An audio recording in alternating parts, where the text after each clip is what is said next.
The Story of the Easter Robin, written by Dandy Daly McCall, illustrated by Anne Wojcik. What's the matter with her, Gran? Tressa and her grandmother had watched 2 robins carry twigs, cat hair, and string to build a nest on Gran's window ledge. Now the bird wiggled, tail twitching, while its red-orange breast rose and fell. That Mama's just molding her nest for a good fit, Gran answered. But Tressa worried. It was still 2 weeks until Easter. A million things could go wrong when a robin tried to nest this early. The next day, Tressa ran straight to Gran's after school. Gran showed her the surprise. In the center of the nest lay one perfect egg, the color of a spring sky. The father robin sat on a branch nearby, guarding his family. Tressa spotted raccoon tracks below and a blue jay eyeing the nest. Gran, how are we going to keep the eggs safe? We'll have to leave that one to the Creator, Gran said. Over the next 3 days, the robin laid 3 more eggs. Tressa watched the mother robin nudge her eggs before huddling on them again. Turning her eggs keeps them from freezing, Gran explained. See that bare spot on her red breast? God made her so she could warm her babies through that brood patch. Tressa hoped that would be enough. The day before Easter, a cold snap hit. Frost laced the window pane and whitened the nest. Now the eggs will never hatch, Gran, Tressa cried. We'll have to trust the one who watches the sparrow and robins, Gran said. Now come with me. It's about time we saw to some other eggs. Gran got some eggs from her refrigerator. She poked tiny holes in the top and bottom of each egg. Then she blew the gooey insides into a bowl, leaving the shells in one piece. I'll show you how to make Ostervogel, Easter eggs. It's an old Pennsylvania Dutch tradition I learned from my granny. Tressa blew half-heartedly on her egg. All she could think about were the real eggs outside in the cold. Gran dipped her egg into blue-tinted water. When she lifted the shell from the dye, it was robin's egg blue. Tressa knew Gran and God cared as much about those baby robins as she did, and Gran wasn't worried. Tressa tried blowing out her egg again. This time it worked. Gran grinned over at her. Since we have robins on our minds, how would you like to hear the legend behind the robin's red breast? Tressa dipped her egg into the dye while Gran began her story. Around 2,000 years ago, a plain brown robin was flying over Jerusalem when he heard angry shouts from the streets below. Swooping down to see what the fuss was about, he caught sight of a man, beaten and bent under the weight of a wooden cross. I know this man, thought the robin. All Earth's creatures, except humans, recognize Jesus, the Creator, God, come to Earth. At first the robin thought he saw a nest on Jesus' head, but when he soared closer he understood. The nest was a cruel crown of thorns. I must help the master, thought the robin, but what could he do?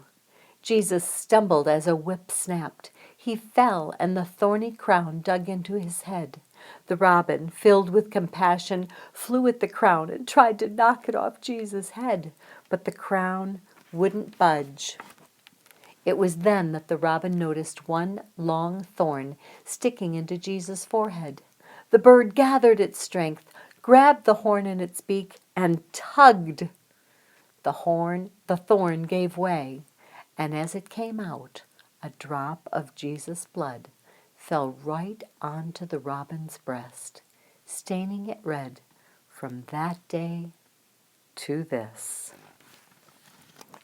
Ever since, Gran said, the robin's red breast reminds us of Christ's sacrifice and how much he cares.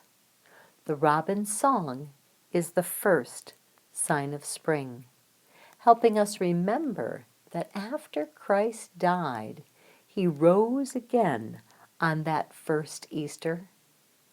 Tressa insisted they color the rest of the eggs robin's egg blue. Gran taught her how to cut wings, heads, and tails for the Easter birds they hang from trees in the morning.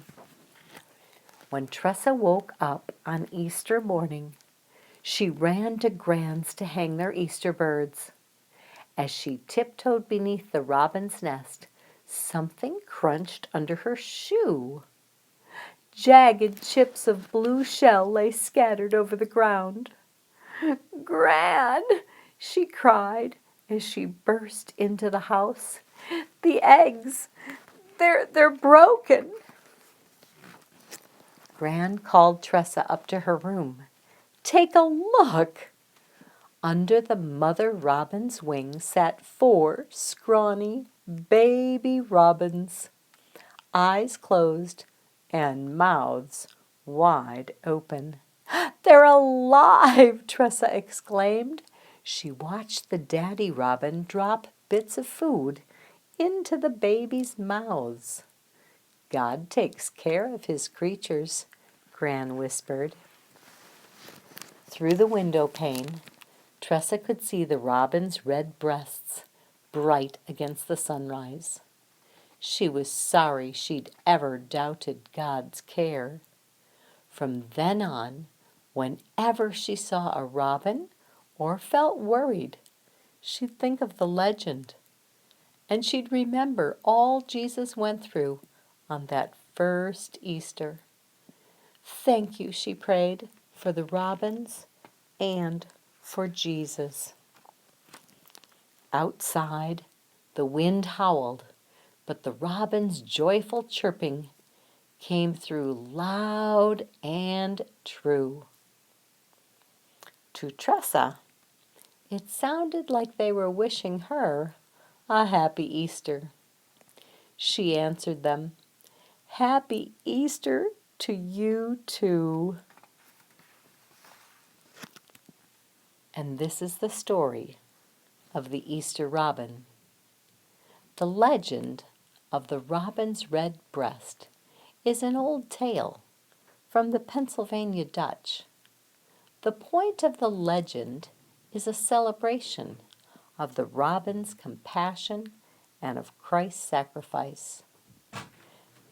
The Pennsylvania Dutch are also given credit for bringing egg coloring to the United States and for being the first to decorate trees with Easter birds. We can use traditions and symbols to strengthen our faith and help us remember.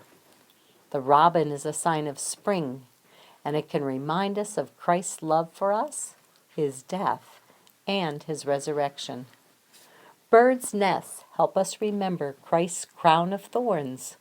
The first Easter baskets were made to look like nests. The robin's red breast is a symbol of Christ's suffering and love. Easter eggs remind us of our new life in Christ.